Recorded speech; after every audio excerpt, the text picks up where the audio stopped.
Have you ever heard about those parties that seem so biblical, but when you actually check, they're not in the Bible at all? Today we're going to reveal 6 of those celebrations. And believe me, some of them will blow your mind. Wait a second. Parties that seem biblical, like the ones everyone swears come from the Bible, but actually don't. This sounds like it might spark some controversy. That's exactly what we're talking about. Controversy, history, culture, and a bit of surprise too. But before we dive into this explosive list, hit that like button, follow us here, and of course, tell us in the comments which party you think might be on this list. Think you can guess right? Trust me, you'll want to stick around until the end. Some of these stories have so many twists and turns, they're practically soap operas. Ready? Let's do this. Before we begin, let me give you a little spoiler. Just a tiny snippet, okay? We're going to talk about parties with music, dancing, food, and even rituals that everyone thinks come straight from the Bible. But what does history tell us? The answer isn't so simple. And are we only talking about Christian celebrations, or also ones from other traditions? Because let me tell you, I know a few that give off a real biblical vibe, but are they really? Christian, Jewish, and even some that have been reinterpreted over the centuries.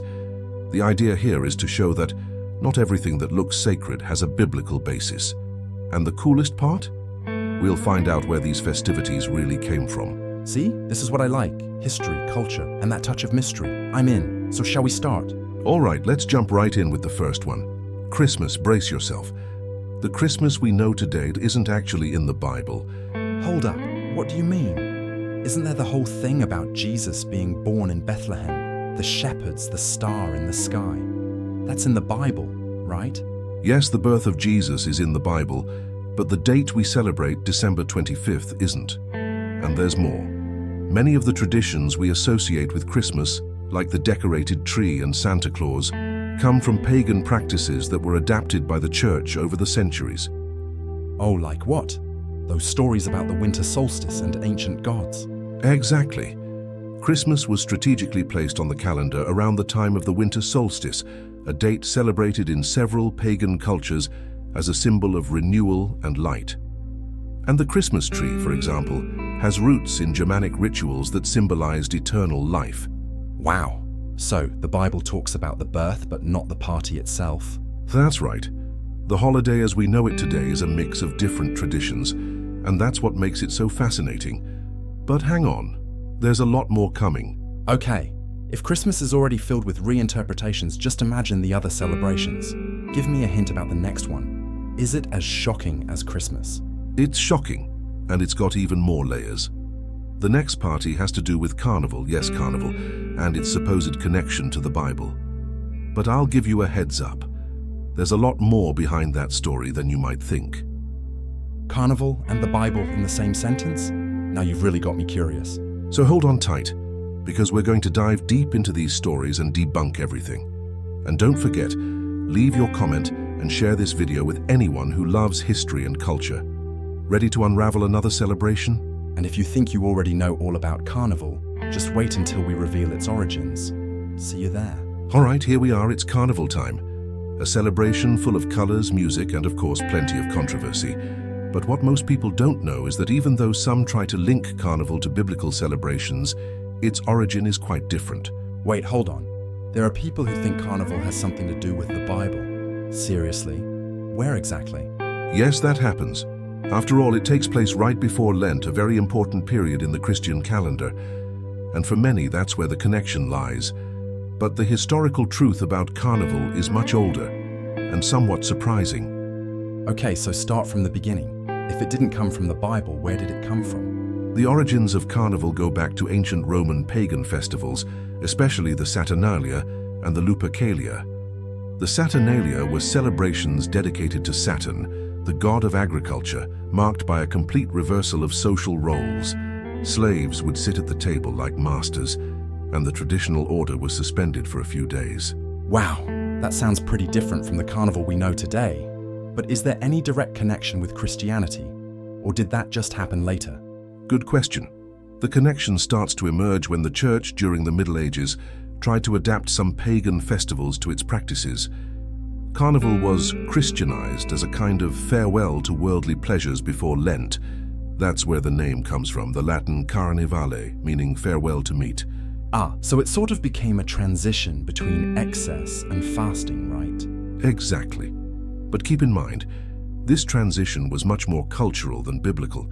There's no mention of a festival like this in the Bible.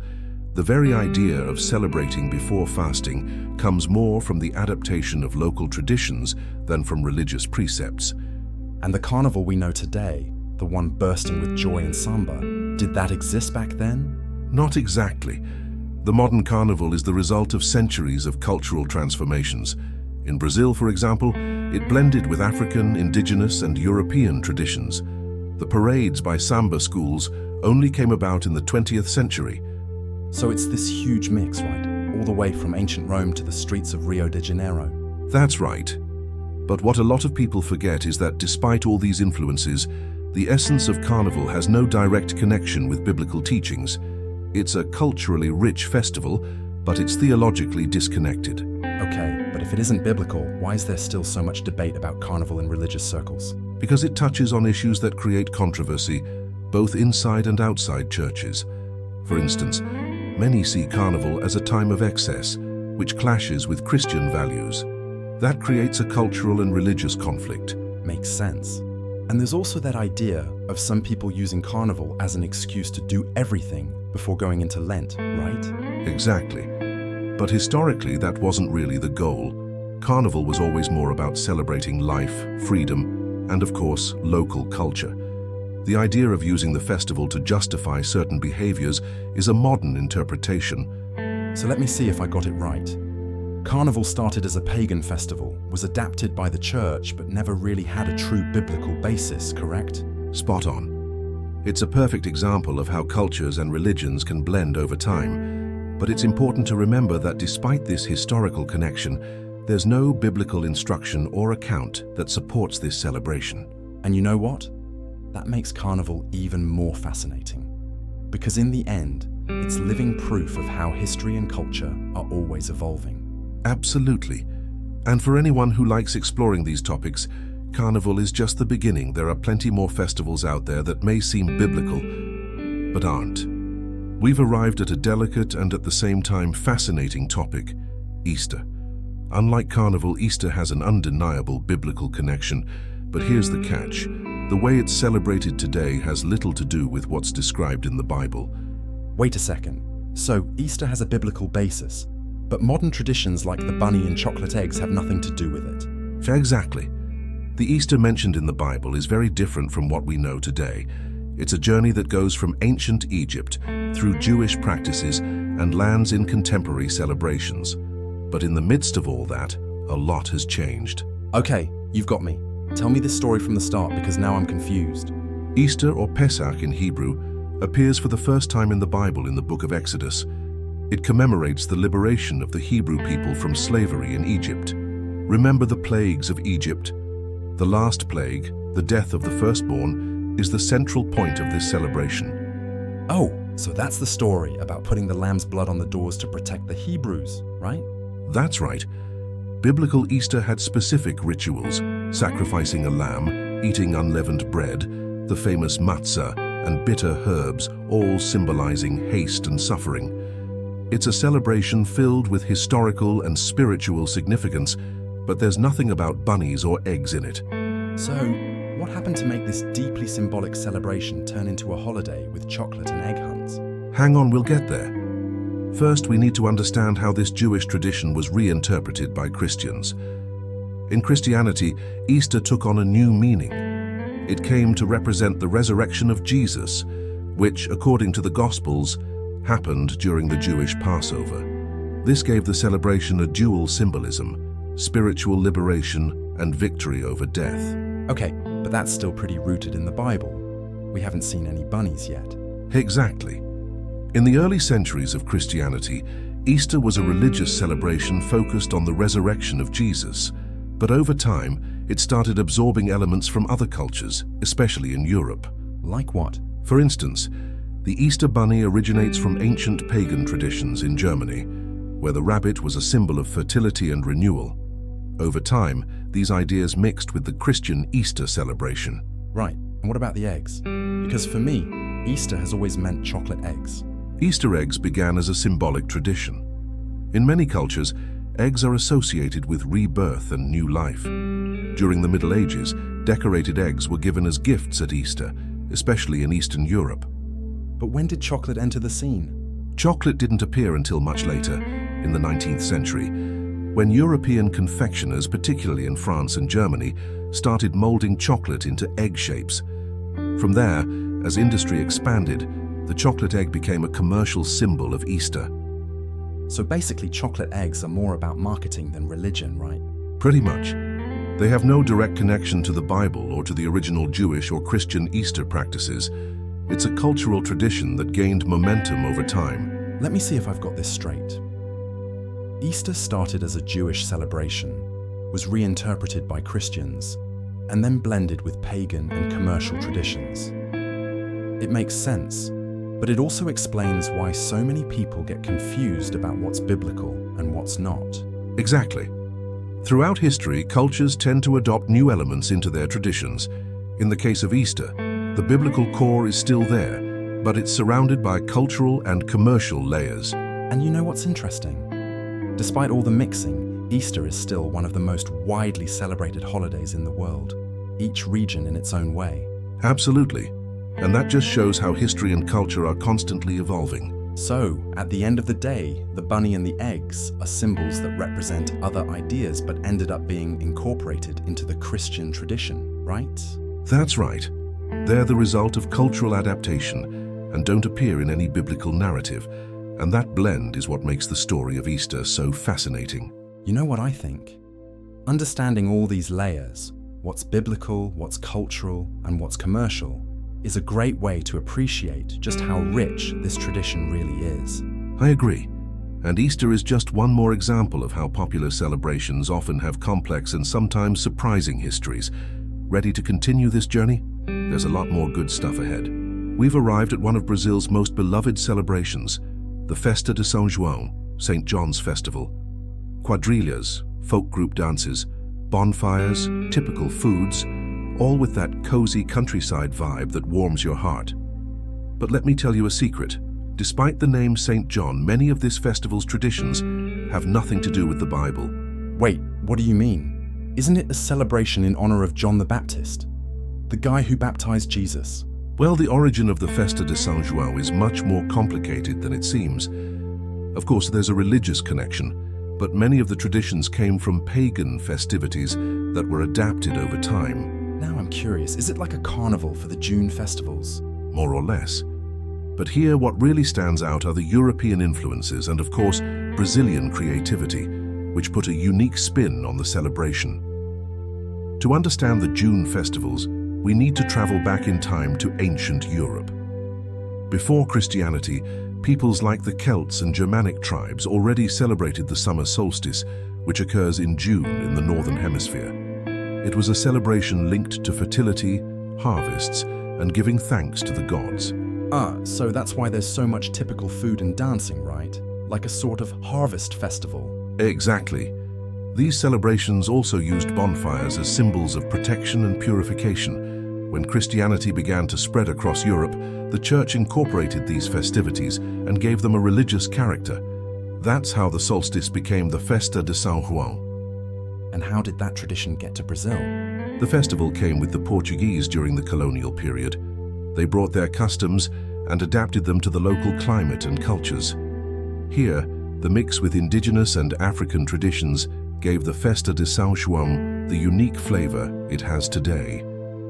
Okay, but where does St. John the Baptist fit into this story? Because from what I remember, he's an important biblical figure. Good question.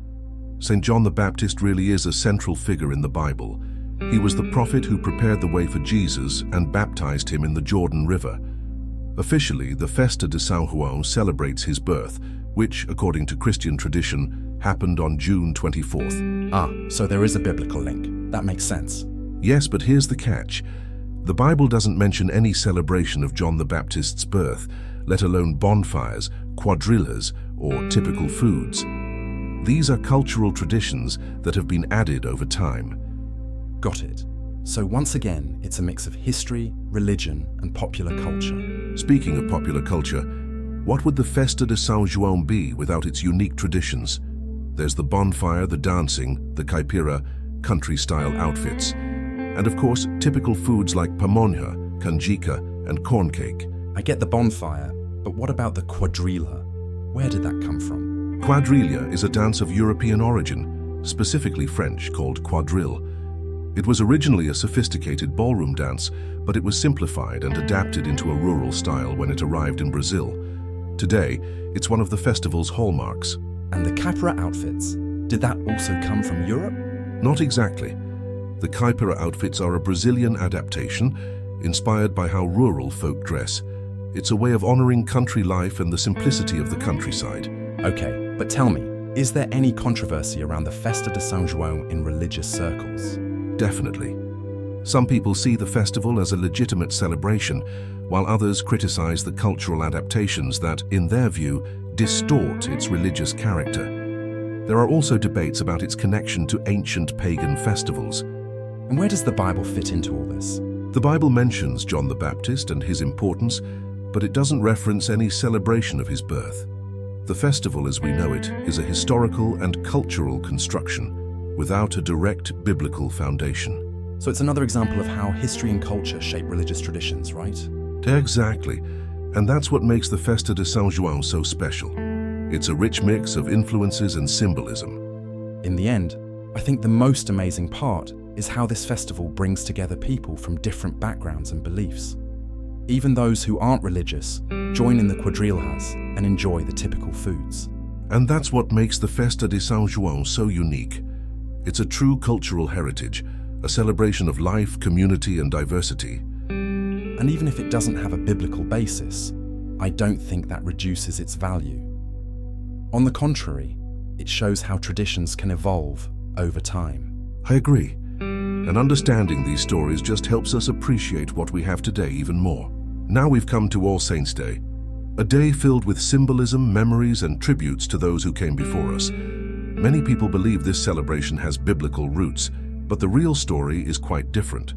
Wait a second, it's not in the Bible? So where did it come from? I always thought it was something directly tied to the saints mentioned in Scripture. That's a common misconception.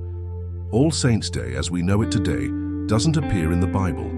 In fact, it was established by the Catholic Church centuries after biblical times and carries influences from pagan and cultural traditions. Okay, now I'm intrigued.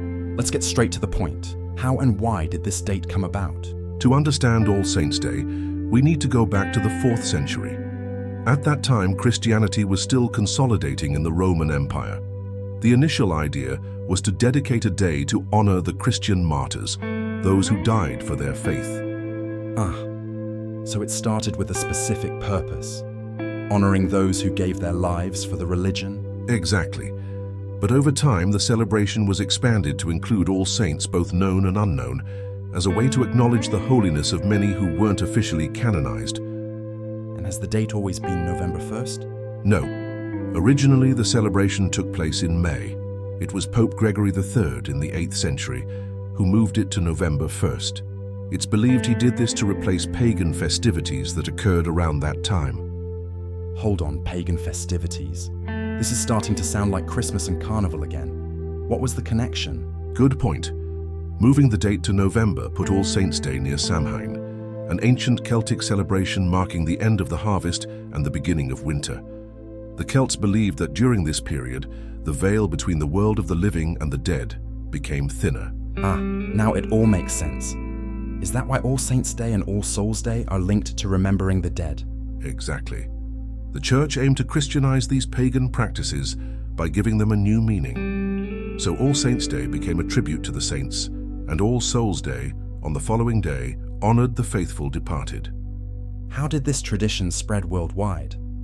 Because nowadays, it seems like every place celebrates it differently. That mainly happened during the Middle Ages, when the Catholic Church was at the height of its influence. All Saints' Day was introduced in various parts of Europe and then carried over to the Americas and other continents by colonizers. And local traditions started blending with this celebration. Exactly. For instance, in Mexico, this date became connected to the Dia de los Muertos, a celebration mixing indigenous rituals with Catholic practices. In other countries, customs range from cemetery visits to more festive observances. All right, back to the main question. Does this festival have any biblical basis? The short answer is no. The Bible does mention saints, of course, but never specifies a day to honor them. The concept of canonizing saints and dedicating a day to all of them arose from Catholic tradition long after biblical times. So basically, it's a historical and cultural creation, right? Exactly. And even though it's not biblical, All Saints' Day is still very significant within Christianity, as it reinforces the idea of holiness and the communion between those who are alive and those who have passed on. What I find interesting is how these festivals can endure for so long, even being adapted and reinterpreted throughout the centuries. Absolutely. It shows how culture and religion are always in dialogue, shaping and being shaped by their respective eras. All Saints' Day is a perfect example of that. And even though it's not biblical, I think the meaning behind it is still something many people respect and value. No doubt about it. In the end, what matters is how each person finds a personal and spiritual significance in this date. Now we've arrived at Halloween, also known as All Hallows' Eve, a celebration famous for its costumes, candy, and spine-chilling stories. But there's one thing that always causes confusion. Many people think Halloween has some connection to the Bible. Well, let's clear that up right now. Wait a minute. Someone thinks Halloween has something to do with the Bible, with all that witch, ghost, and pumpkin stuff? It doesn't seem biblical at all. Exactly. But some people make this connection because of All Saints' Day and All Souls' Day. Let's see how these pieces fit together, or rather, how they don't actually fit together. To start with, Halloween has its roots in a Celtic festival called Samhain, celebrated on October 31st. It was a feast marking the end of summer and the beginning of winter, but it also had a spiritual aspect. The Celts believed that on this day, the world of the living and the world of the dead were connected. So that vibe of ghosts and spirits comes from there, huh? Exactly. During Samhain, people lit bonfires and wore costumes to ward off the spirits that might cross over to the living world. It was a very ritualistic celebration with no connection to Christianity or the Bible. But then the church got involved, right? Because it seems like these things always end up getting mixed together. That's right. When Christianity began spreading across Europe, the church tried to Christianize Samhain. That's how All Saints' Day and All Souls' Day ended up close to October 31st in an attempt to replace pagan practices. Okay, but what about the name Halloween? Where does that come from? The name Halloween comes from All Hallows' Eve, which means the Eve of All Saints in Old English. It was the night before All Saints' Day, celebrated on November 1st. The date inherited some of the traditions of Samhain, but with a Christian touch. So, in the beginning, it was supposed to be more religious, but still had these connections to Celtic beliefs. Exactly. Although the name has a Christian origin, most of the practices of modern Halloween, like costumes and games, come from Celtic traditions. The idea of warding off or befriending spirits never fully went away. How did Halloween turn into what we know today? Because look, I can't really picture the Celts handing out candy. Good question.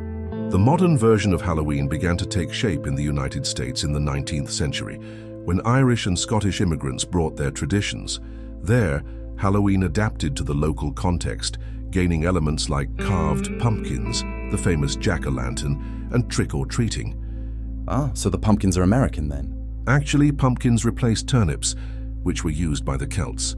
In the United States, pumpkins were more plentiful and easier to carve, so they became the symbol of Halloween. And what about the candy thing? Where did that come from? That tradition started as a way to keep young people from pulling pranks or vandalizing houses.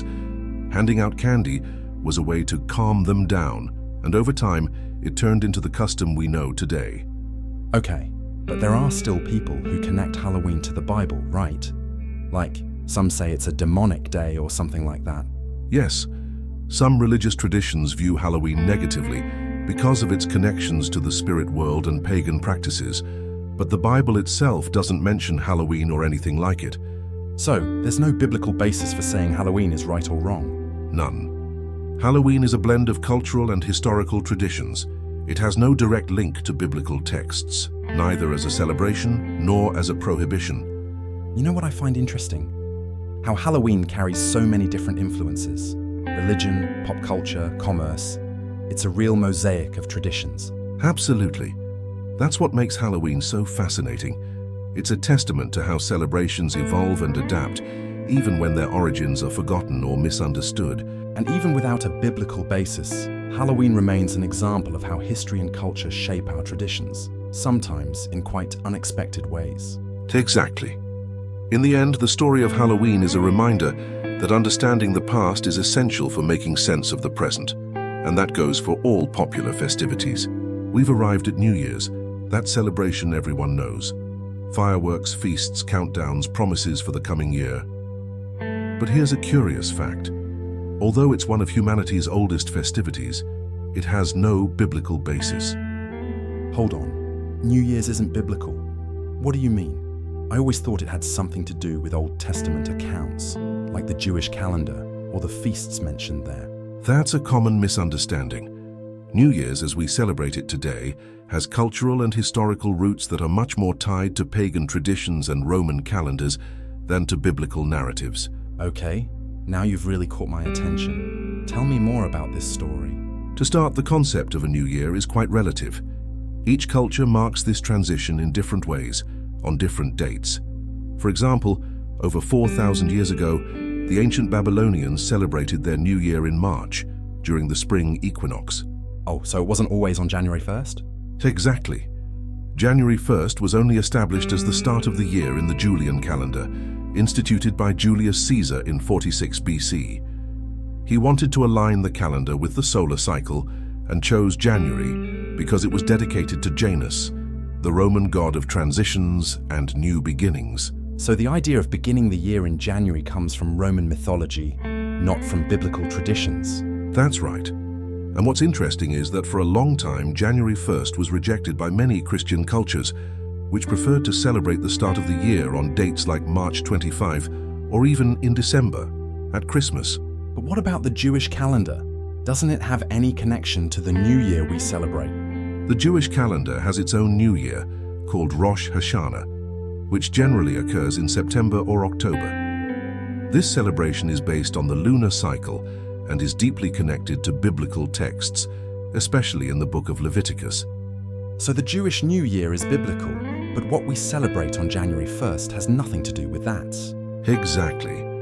The modern New Year, with parties and fireworks, is a cultural tradition that spread around the world, far more influenced by the Romans and Europeans than by biblical accounts. And what about New Year's traditions, like the countdown, fireworks, and even those little superstitions?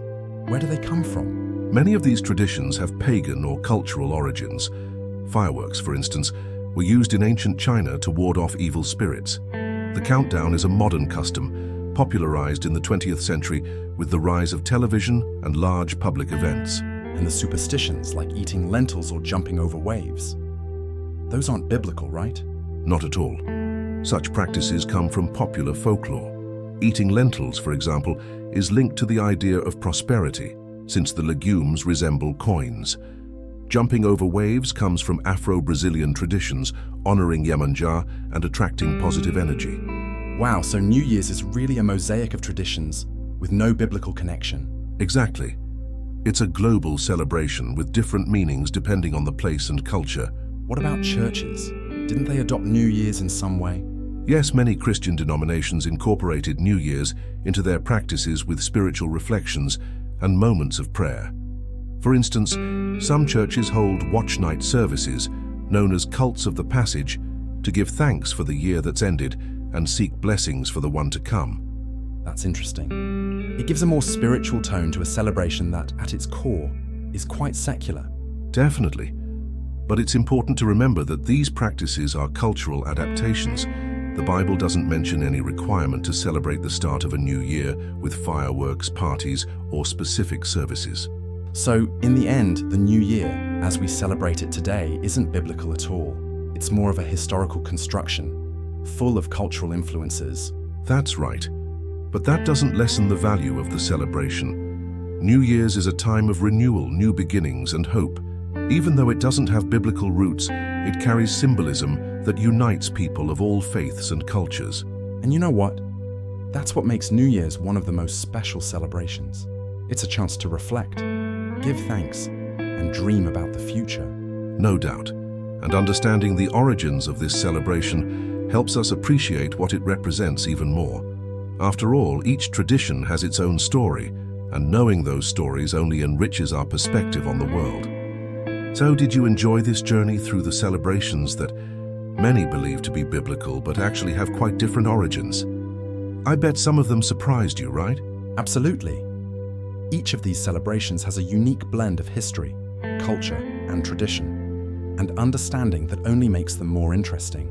Now it's your turn. Let us know in the comments which of these festivities did you already suspect wasn't biblical, and which one took you by surprise. We want to hear what you think.